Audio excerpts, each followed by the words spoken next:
আদিল ও সুসজল রক্তিম চোখ আর ঠোঁটে হাসি সাজিয়ে দুহাতের মাঝে জাপটে ধরল মানবীয় মুখখানা নেহার। তারপর পাগলের মতো হাত বুলিয়ে তাকে দেখতে দেখতে কান্না আর খুশি মিশ্রিত গলায় বলল আদিল, অ্যাঞ্জেল, আমার অ্যাঞ্জেল, তুমি এসে গেছো অ্যাঞ্জেল, এসে গেছো তোমার হিরো কাছে। বলতে বলতে তাকে বুকের মাঝে জাপটে ধরে বলতে লাগলো আদিল, অ্যাঞ্জেল, তুমি এত দেরি করলে কেন? তোমার হিরোকে কত অপেক্ষা করালে। নেহার হৃৎপিণ্ড আবারও এক অজানার সমীকরণ সৃষ্টি হলো, যা সেই প্রথমবারও হয়েছিল। চোখেরও কোন অজান্তেই ভারী হয়ে আসছে। এটা কি সহানুভূতি না অন্য কিছু? তার মধ্যে বৈষম্য করতে অক্ষম হলো এই মুহূর্তে নেহা। শুধু মনে হচ্ছে এই মানুষটার কষ্ট তাকে খুব করে ব্যথিত করছে। তাই তো তাকে এই অবস্থা থেকে ভালো করতে নেহা আজ নূরের স্থান নিয়েছে। কেন যেন হঠাৎ সে বাকি সবার কথা ভুলে নিজের মন যা বলেছিল সেটাই করেছে। কোনো কিছু না ভেবে সে রাজি হয়ে গিয়েছে হেল্প করতে, যা করতে তার মন খুব করে বাধ্য করেছে। হ্যাঁ, সেই নূর সেজে এসেছে আজ আদিলের সামনে। আবির আর বিহান তাকে সব শিখিয়ে দিয়েছে। নূরে আচরণ, কথাবার্তা, পোশাক পরিধান, এসব বিষয়ে যতটা সম্ভব বুঝিয়ে দিয়েছে। আজ সে নূরের মতো করে পোশাকও পরে এসেছে এবং তার মতো করেই কথা বলছে। প্রথমে ভয় পাচ্ছিল যদি তাকে নূর না ভাবে, তবে এখন ভয়টা কম লাগছে। লোকটা তাকে আজও নূর ভেবেছে। হয়তো ওনার বন্ধুদের উপায় সত্যি কাজে দেবে। নেহা এবার চোখের পানি মুছে নিজেকে নূরের রূপে ফিরিয়ে এনে মাথা উঁচিয়ে মুখে হাসি ফুটিয়ে বলল, হ্যাঁ হিরো, আমি এসে গেছি, এই দেখো, আর যাব না কোথাও। তখন আদিলও পাগলের মতো বলতে লাগলো, আমি আমি যেতে দেবো না তোমাকে কোথাও। এই যে শেকলের সাথে তোমাকে আমার সাথে বেঁধে রাখবো, কোথাও যেতে পারবে না তুমি। দরজা দিয়ে আবির আর বিহান প্রবেশ করলো। তাদের দেখে আদিল বিস্তর হাসি ফুটিয়ে বলল, বিহান, আবির, তোরা দেখেছিস? দেখ আমার নূর, আমার অ্যাঞ্জেল এসেছে। আয় আয়, তোরা সামনে আয়, দেখ দেখ আমার নূর। আমি না বলেছিলাম আমার অ্যাঞ্জেল আসবে? দেখলি তো এখন আমার অ্যাঞ্জেল তার হিরোর কাছে ঠিকই চলে এসেছে। আবির বিহান জোরপূর্বক হাসি মুখ করে বলল, হ্যাঁ হ্যাঁ আদি, তুই ঠিকই বলেছিলি, ভাবি সত্যি এসেছে। এখন তো তোকে সুস্থ হতে হবে, তাই না? না হলে কিন্তু ভাবি তোর মতো এমন মরা ধরা মানুষের কাছে থাকতে চাইবে না, আবারও চলে যাবে। আদিল তখন নেহার হাত দুটো বুকের মাঝে এঁটে ধরে বলল, না না, একদম যাবে না আমার অ্যাঞ্জেল। আদিল ভালো তো, একদম অসুস্থ না। আমার অ্যাঞ্জেল এসেছে, আর কোনো অসুখ নেই। আবির তখন বলল, তাহলে কিন্তু আমরা যা বলবো তাই শুনতে হবে, শুনবি তো? আদিলও ঘাড় নাড়িয়ে বলল, হ্যাঁ শুনবো তো, সব শুনবো। আবির তখন বলল, ঠিক আছে, তাহলে খাবার খেয়ে ওষুধটা খেয়ে নে ভালো ছেলের মতো। নার্স খাবারের টলি ঠেলে ভেতরে নিয়ে এলো। আদিল তখনও নেহার হাত বুকের সাথে এঁটে ধরেই বসে আছে বেডের ওপর। নার্স খাবার দিয়ে চলে গেলে আবির খাবার নিয়ে আদিলকে খাওয়াতে চাইল। আদিল বলল, না, খাবো না। আবির তখন ভ্রুকুচকে বলল, কেন? এই না বলি সব কথা মানবি? আদিল তখন বলল, আরে আমি আগে কি করে খাবো? আগে তো অ্যাঞ্জেলকে খাইয়ে দিতে হবে না? তোরা জানিস না অ্যাঞ্জেল আমার হাতে ছাড়া খায় না? দে আগে, ওকে আমি আগে খাইয়ে দেই, তারপর খাবো। কথাটা বলেই আদিল আবিরের হাত থেকে খাবারের বোলটা ছোঁ মেরে নিজের হাতে নিয়ে নিল। তারপর চামচে খাবার তুলে নেহার মুখের সামনে ধরে বলল, নাও অ্যাঞ্জেল, খাও। তোমার অনেক খিদে লেগেছে তাই না? তুমি খাও আগে। আদিলের কাছে নেহার চোখ আবারও ছলছল করে উঠল। এমন মানসিকভাবে অসুস্থ অবস্থায়ও সে শুধু তার অ্যাঞ্জেলের কথা ভাবছে। এতটা ভালোবাসা কি আদৌ সম্ভব? আবির নেহার দিকে তাকিয়ে চোখের ইশারায় বুঝালো খেয়ে নিতে। নেহাও আদিলকে এগিয়ে দেওয়া চামচে খাবার মুখে নিল। তারপর চামচটা হাতে নিয়ে বলল, আমার পেট ভরে গেছে হিরো, এবার তুমি খাও, না হলে কিন্তু আমি রাগ করব। আদিল তখন বলল, না না, রাগ করো না, আমি খাবো তো, এই দেখো আমি হাঁ করলাম। আদিল বাচ্চাদের মতো করে মুখ হাঁ করে দেখালো। নেহা চামচে খাবার তুলে আদিলের মুখের সামনে ধরলে আদিলও ভদ্র ছেলের মতো খেয়ে নিল। খাওয়া দাওয়া শেষে বিহান আদিলে ওষুধটা এগিয়ে দিল নেহার হাতে। নেহা সেটা আদিলকে খাইয়ে দিল। এত কিছুর মাঝে আদিল নেহার হাত ছাড়লই না কিছুতেই। একটা হাতেই কখন থেকেই জাপড়ে ধরে আছে তার বুকের সাথে। নেহা তখন বলল, এবার তুমি একটু রেস্ট করো, হ্যাঁ? আদিল তড়িঘড়ি করে বলে উঠল, না না, আমি শোবো না। আমি ঘুমালে যদি তুমি আবার চলে যাও, আমি কিছুতেই ঘুমাবো না। নেহা তখন আদিলকে শান্ত করার জন্য বলল, না না, আমি এখানেই আছি তোমার পাশে, কোথাও যাচ্ছি না, তুমি শুয়ে থাকো। আদিলও তখন বলল, তাহলে তুমি শোও আমার সাথে, আমার বুকে মাথা রেখে শোও আগের মতো করে, তাহলে শোবো আমি। আদিলে এই কথাটায় নেহা একটু অপ্রস্তুত হয়ে পড়ল। যতই হোক লোকটা তো পরপুরুষ, এভাবে তার সাথে ছোঁয়া বেমানান দেখায়। কিন্তু লোকটা তো কোনো কিছু বোঝার পরিস্থিতিতে নেই। নেহা দ্বিধা বুঝতে পারছে আবির আর বিহান, তবুও বন্ধুর জন্য তারা করুণ চোখে ইশারায় নেহাকে অনুরোধ করলো আদিলের কথা মানতে। অগত্যা নেহা আর মানা করতে পারল না। আবির বিহান বাইরে চলে গেল। আদিল বিছানায় শুয়ে নেহাকে কাছে টেনে এনে তার মাথাটা বুকের উপর রাখলো। তারপর হাত দিয়ে নেহার মাথায় হাত বুলিয়ে দিতে লাগলো, যেন তাকেই ঘুম পাচ্ছে আদিল। প্রথমে জড়তা আর অস্বস্তি কাজ করলেও আদিলের বুকে মাথা রাখতে ধীরে ধীরে কেমন এক অজানা প্রশান্তি ছেয়ে গেল নেহার মাঝে। যেন খুব চেনা প্রশান্তি এই। হৃৎপিণ্ডের খুব কাছে যেন লোকটার বুকের এই উষ্ণতা। হৃৎপিণ্ড শীতল হয়ে যাচ্ছে কেমন। নিজের অজান্তেই নেহা কখন যেন নিজের থেকেই আদিলের বুকে আরো নরম হয়ে মিশেছে, তা জানলই না। এত শান্তি অনুভব কেন হচ্ছে তার? মনে হচ্ছে নেহার এটাই বুঝি সবচেয়ে শান্তির জায়গা, যেখানে সে অনায়াসে অনন্তকাল কাটিয়ে দিতে পারবে। আদিলকে ঘুম পাড়ানোর উদ্দেশ্য থাকলেও কখন যেন নিজেই প্রশান্তিতে চোখ বুজে ফেলে তা বুঝতে পারল না নেহা। নেত্রপল্লব বুঝতেই চোখের কোণ বেয়ে উষ্ণ এক ফোঁটা জল টুপ করে পড়ল। এভাবে প্রায় আধ ঘন্টা পর হঠাৎ সম্প্রীতি ফিরল নেহার। নিজের অবস্থান দেখে ভীষণ অবাক হলো সে। এভাবে কিভাবে ঘুমিয়ে গিয়েছিল সে?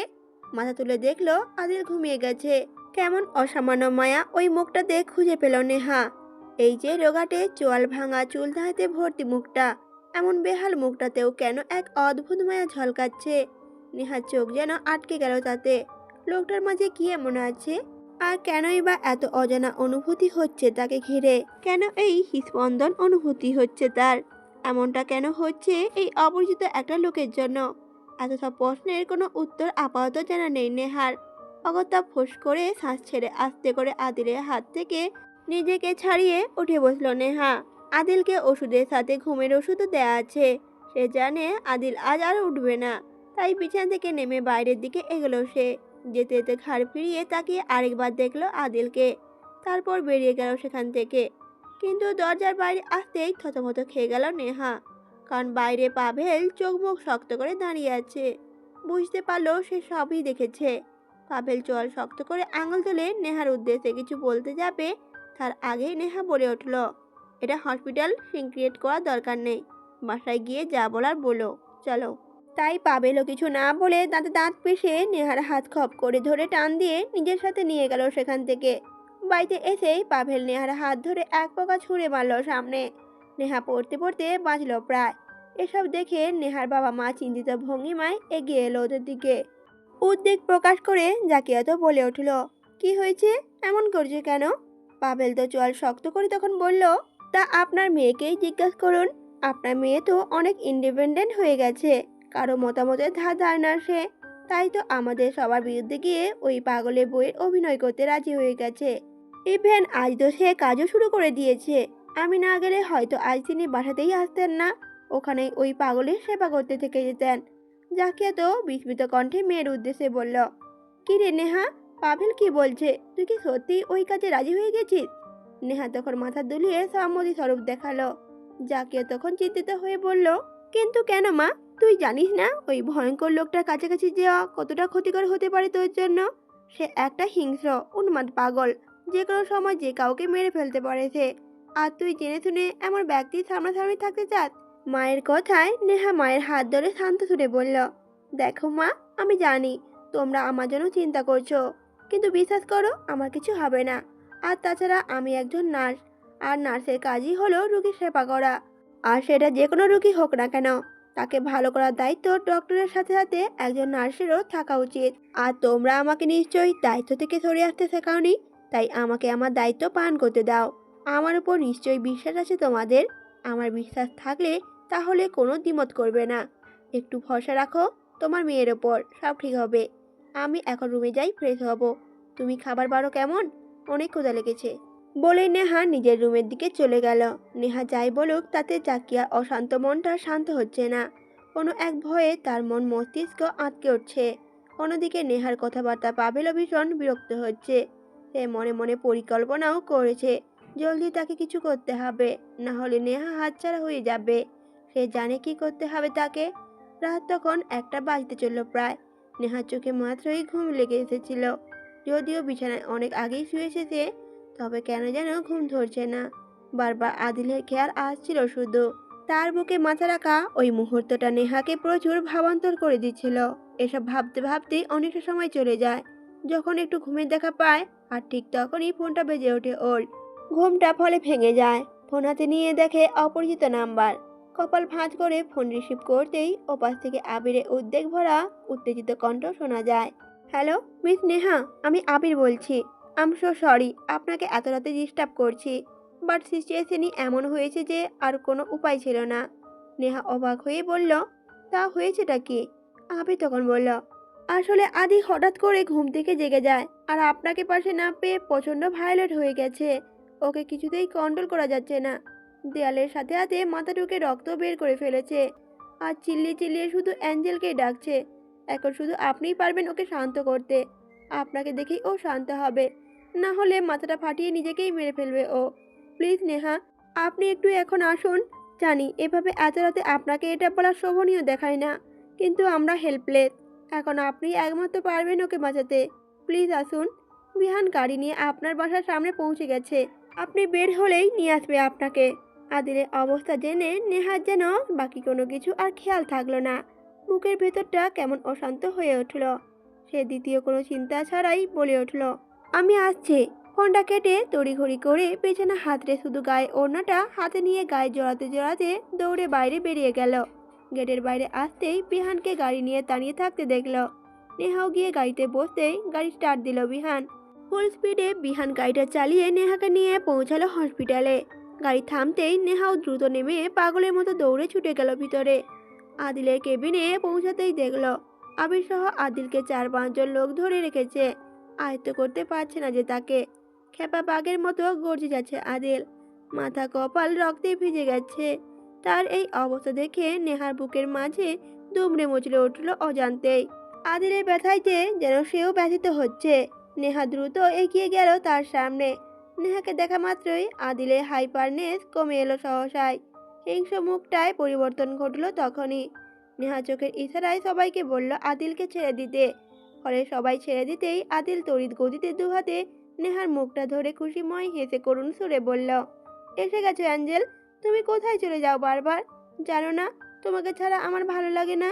আর আর তুমি না বলেছিলে আমার পাশেই থাকবে, তাহলে চলে গেলে কেন? নেহা তখন আদিলকে বলল, সরি হিরো, ভুল হয়ে গেছে, আর যাব না। কিন্তু তুমি এ কি করেছো? নিজেকে এভাবে আঘাত কেন করেছো? এমন করলে কিন্তু আমি রাগ করে থাকবো, আর তোমার সাথে থাকবো না, তোমার কাছেও আসবো না। আদিল তখন ভয়ার্ত কণ্ঠে বলল, না না অ্যাঞ্জেল, রাগ করো না, আর করবো না, প্রমিস। শুধু তুমি যেও না আমাকে ছেড়ে। নেহা তখন বলল, আচ্ছা যাবো না, আসো বসো এখন। নেহা আদিলকে বেডে বসিয়ে ওর কপালে রক্ত মুছে দিয়ে ব্যান্ডেজ করে দিল। তারপর একটা অ্যান্টিসেপ্টিক ইঞ্জেকশন পুশ করে দিল। আবির আর বিহান ছাড়া বাকি সবাই বেরিয়ে গেল ততক্ষণে। আদিল নেহাকে এক হাতে পেঁচিয়ে ধরে বলল, আজ যাবে না আমার কাছ থেকে, হ্যাঁ, এভাবেই থাকবে। কিন্তু আদিলের কেমন অসুবিধা বোধ হচ্ছে। সে বিহানের উদ্দেশ্যে বলল, এই বিহান, আমার হাতে পায়ে এসব খুলে দে তো। আমি অ্যাঞ্জেলকে ভালোভাবে বুকে নিতে পারছি না, আর ও ব্যথা পাবে এগুলোতে। খুলে দে। এসব কেন পরিয়ে রেখেছিস আমাকে? আমি কি পাগল নাকি? এমন একটা সিরিয়াস ভারাক্রান্ত সিচুয়েশনেও হঠাৎ এমন কথায় হাসি পেল আবির আর বিহানের। আবিল তো মজার সুরে বলল, না না, তুই কেন পাগল হবি? পাগল তো তোর খালা শাশুড়ি গোষ্ঠী, আর এগুলো তো লেটেস্ট ফ্যাশন আদি, স্পেশালি তোর জন্য। আদিল বলল তখন, সে যাই হোক, এগুলো খুলে দে আগে। এবার আবির বিহান একটু চিন্তায় পড়ে গেল। শেকল খুলে দিলে আবার কাউকে হার্ম না করে বসে। নেহা চোখের ইশারায় বোঝালো তখন খুলে দিতে। আবির আর বিহান অগত্যা ওকে শান্ত রাখতে শেকলগুলো খুলে দিল। নিহাল তখন খেয়াল করলো শেকল বেঁধে রাখায় আদিলের হাতে পায়ে কেমন কালো জখমের দাগ হয়ে গেছে। কতটা কষ্ট হয়েছে তার। আবার যেন চোখ ভিজে উঠল নেহার। তবে আদিলের অগোচরে দ্রুত নিজেকে সামলে নিল সে। আদিল আবিরদের উদ্দেশ্যে তখন বলল, কিরে তোরা ওভাবে দাঁড়িয়েছিস কেন? যা বাইরে যা। স্বামী স্ত্রীর মধ্যে কেউ দাঁড়িয়ে থাকে? আবির তখন বিড়বিড় করে বলল, যাতে মাতাল তবে তালে ঠিক। কথাটা বলতে বলতে বেরিয়ে গেল ওরা। আদিল নেহাকে টেনে নিজের বুকের মাঝে নিয়ে বলল, হ্যাঁ, এখন এভাবেই থাকো আমার বুকের মাঝে, কোথাও আর যাবে না। আর নেহা আবারও খুঁজে পেল সেই প্রসন্নতা। এত উষ্ণতার মাঝে মিশে যেতে ইচ্ছে হচ্ছে তার খুব করে। এ কেমন আগ্রাসনে খিজে যাচ্ছে সে। এই উষ্ণ আলিঙ্গনের সান্নিধ্যে নিজেকে আরও নিবিড়ভাবে মিশিয়ে নেওয়ার চাহিদায় ঘুমের মাঝে নেহা আদিলের বাহুবন্ধনে নিজেকে আরও বেশি করে নিল। যেন আদিলের বুকের চাদরে মুড়িয়ে নেওয়া অদম্য চাওয়া তার। দুহাতে জড়িয়ে উষ্ণ বুকটাতে বিড়াল ছানার মতো নাক মুখ ঘষে আরও লেপটে গেল তার সাথে। হঠাৎই হুঁশ এলো নেহার। হট করে চোখ খুলে তাকালো সে। নিজেকে আদিলের বাহুবন্ধনে এভাবে নিজের থেকে লেপটে থাকতে দেখে চট করে উঠে বসতে চাইল।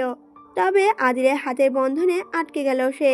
সাবধানে হাতের বন্ধন থেকে নিজেকে ছাড়িয়ে উঠে বসল নেহা। কেমন অদ্ভুত লজ্জা কাজ করছে তার মাঝে। কিভাবে সেই লোকটার সাথে এমনভাবে আলিঙ্গন করে শুয়েছিল ভাবতেই ভীষণ লজ্জা লাগছে তার। ঘড়িতে চোখ বুলিয়ে দেখল সকাল 6টা বেজে গেছে। আদিল এখনো ঘুমে। তবে ঘুমের ইঞ্জেকশন দেয়া হয়েছিল তাকে। এখন আর সময় আগে জাগবে না সে। নেহা ভাবলো এই সুযোগে বাসায় গিয়ে ঘুরে আসতে হবে। বাসায় নিশ্চয়ই ওকে না পেয়ে চিন্তা করবে সবাই। যদিও আসার পর সে মেসেজ পাঠিয়ে দিয়েছিল ইমার্জেন্সি পড়ায় ওকে হসপিটালেই আসতে হয়েছে। তবুও একবার বাসায় না গেলে ওর মা অযথাই চিন্তা করবে। তাই আদিলকে রেখে সে আপাতত বাড়ির উদ্দেশ্যে রওনা হলো। বাসায় পৌঁছতে পৌঁছতে প্রায় 7টা বেজে গেছে। বাসায় এসে খানিকটা অবাকই হলো নেহা। সে তো ভেবেছিল ওভাবে মাঝরাতে যাওয়ার জন্য নিশ্চয়ই বকা খেতে হবে মায়ের কাছে। কিন্তু এখনো তো সব উল্টোই দেখা যাচ্ছে। আর কিছুটা অন্যরকমও। পুরো বাড়িটাতে কেমন যেন তোড়জোড় চলছে। সবাই কেমন নানান কাজে ব্যস্ত।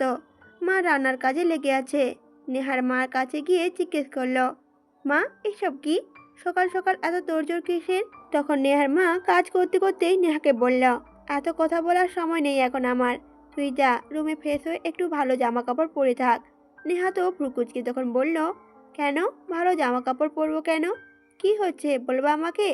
নেহার মা তখন বলল, এখন কি তোর জবাবদিহি না করা পর্যন্ত আমার কথা মানবি না? নেহা তখন বলল, আরে তা কখন বললাম, রেগে যাচ্ছ কেন? আচ্ছা ঠিক আছে যাচ্ছি।